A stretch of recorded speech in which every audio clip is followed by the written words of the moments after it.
I think I have discovered a hidden treasure trove of untapped climate solutions, ideas that can help us survive, adapt to, or even avert some of the worst case scenarios of our climate emergency.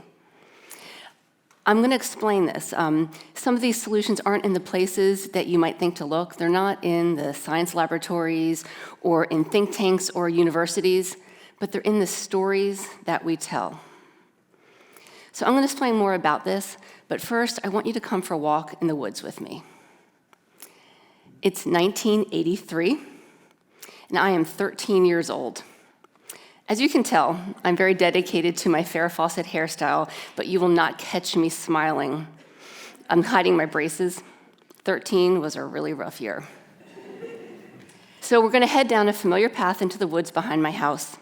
The sun is filtering down through the branches in filmy columns of light.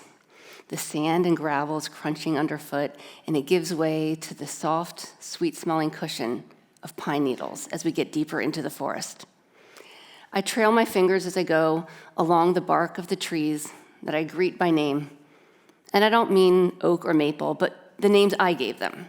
The elevator tree, the shipwreck tree, because these are my trees, and you all are in my forest. Now, this day, as we're walking in the woods, I'm crying.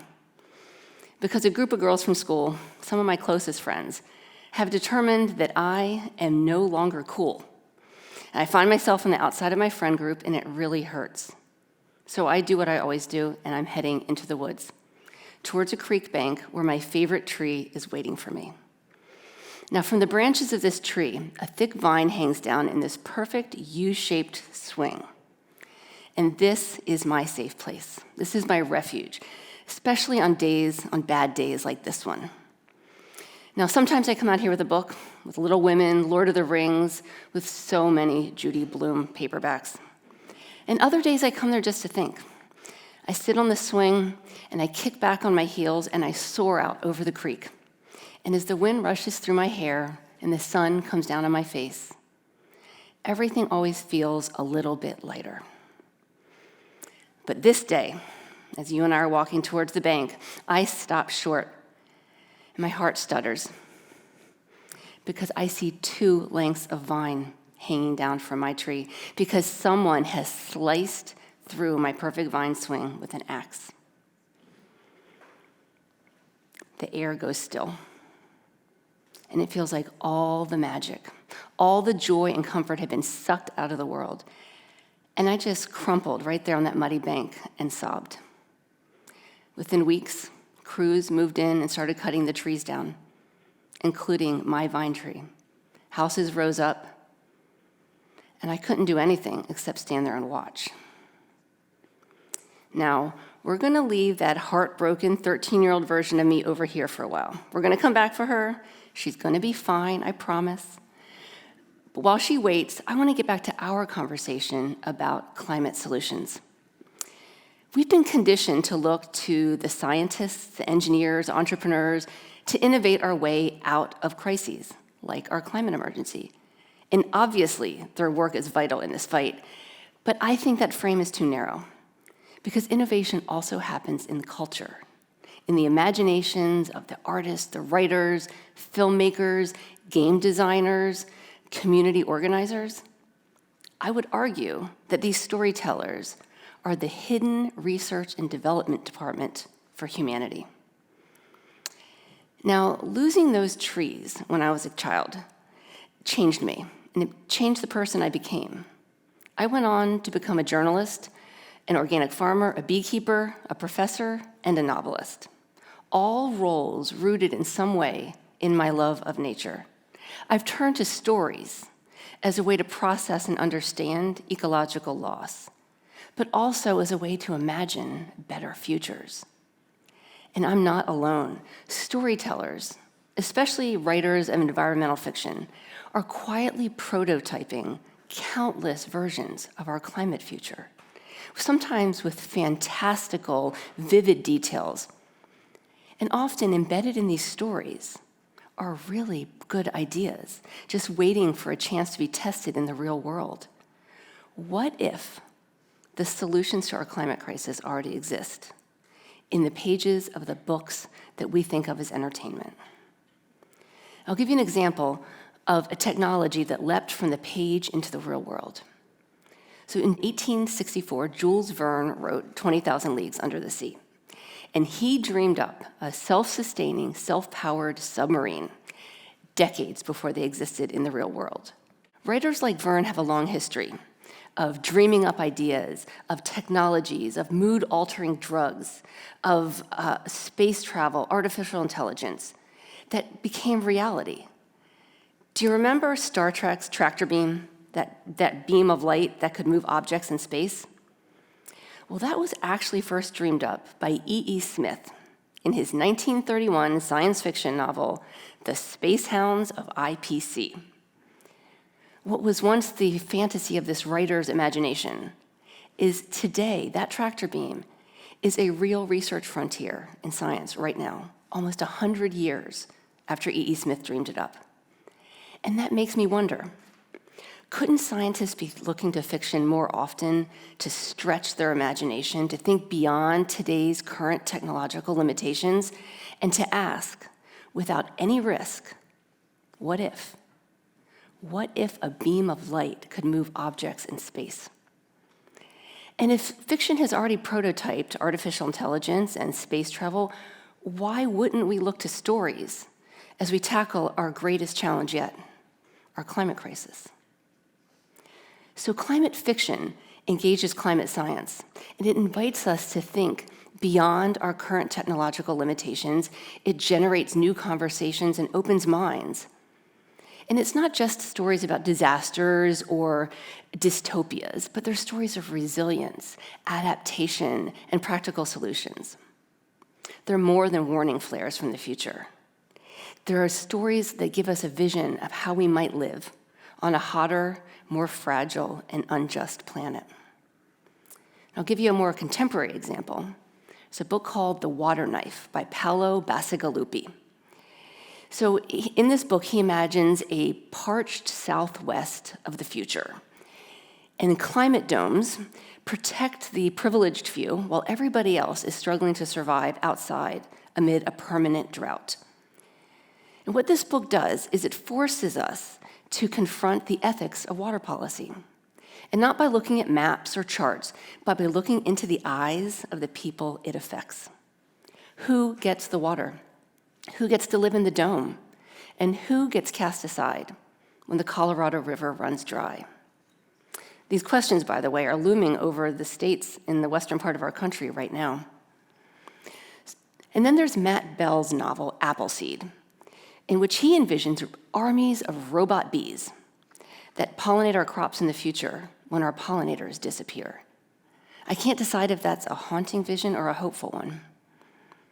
These stories test last resort technologies and expose the moral and ecological stakes and the possibilities. Fiction acts as a low-risk test lab where we can emotionally, ethically, and intellectually explore the impossible before it becomes possible.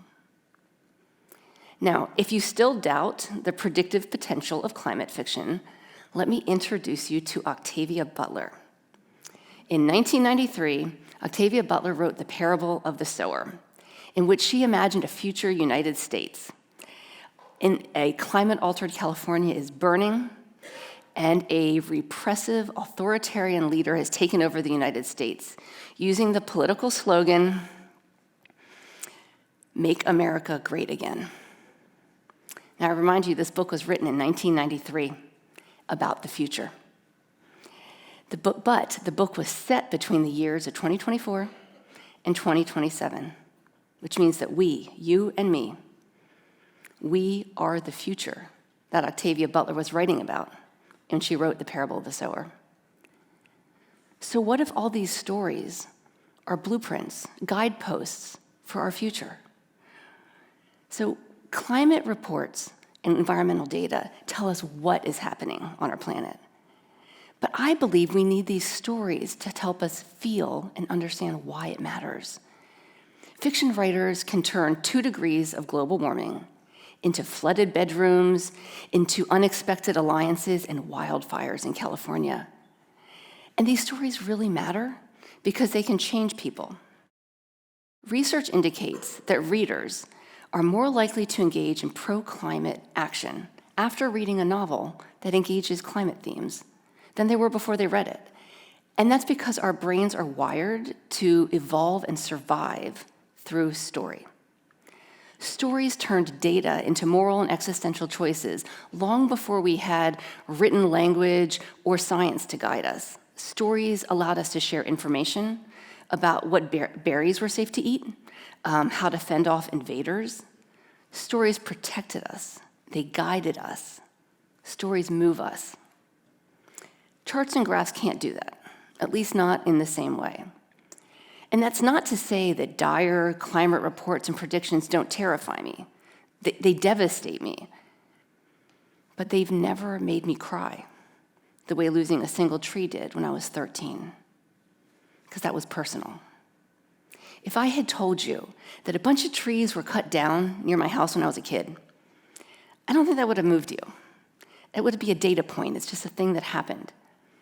But I suspect that after walking in my magnificent forest, after meeting my one-of-a-kind vine tree, I suspect, or at least I hope, that you mourned the loss of that forest alongside me. And that is the power of story. I made you care. And we need more people to care. Losing my childhood forest left a hole in me. But as an adult, I was lucky and I got a second chance. When a forest near my home went on the market for timber and development, I panicked. It was about to happen all over again. But this time, I didn't just stand there and watch.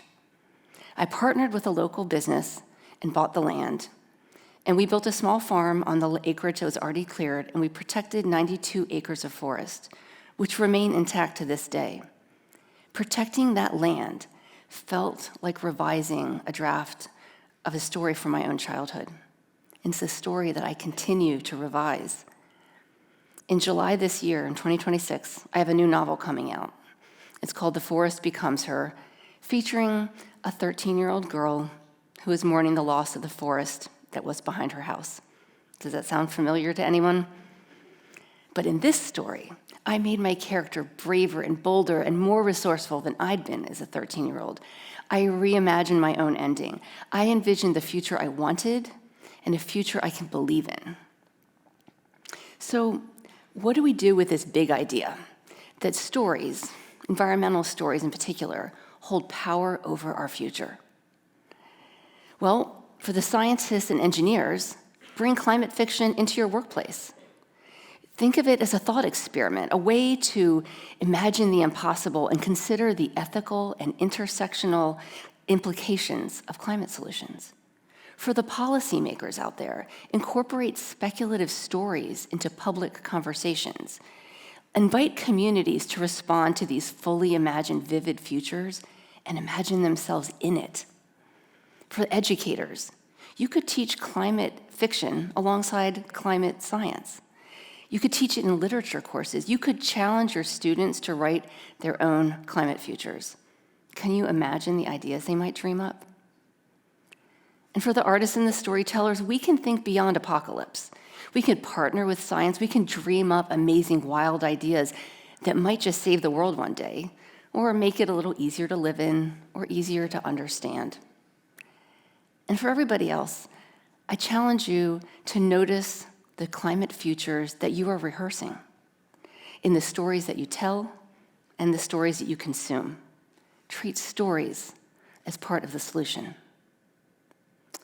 Now, remember that broken-hearted 13-year-old girl we left over here earlier? Well, you might not be able to see her, but she is standing right here next to me now, and she is jumping up and down and cheering because we rewrote our story. Because that 13-year-old girl stayed with me all these years, she changed my future. Our futures are not just built in boardrooms and labs or in universities.